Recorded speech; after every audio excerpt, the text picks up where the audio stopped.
السلام علیکم ورحمۃ اللہ وبرکاتہ۔ آج کا ہمارا سبق تیمم کو توڑنے والی چیزیں۔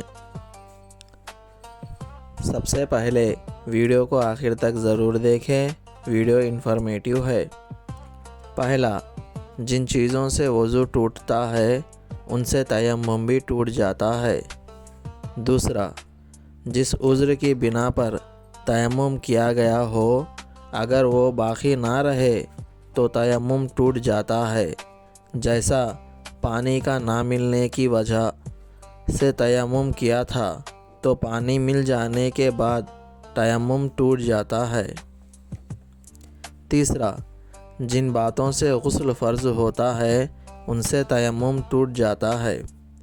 مثلا اگر کوئی تیمم کر کے نماز پڑھ رہا ہو اور درمیان میں پانی کے استعمال پر قادر ہو گیا ہو تو نماز ٹوٹ جائے گی۔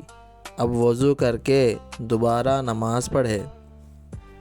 ویڈیو کو لائک کرے اور ایسے ہی اسلامک کنٹینٹ دیکھنے کے لیے سبسکرائب کرے اور شیئر کرے۔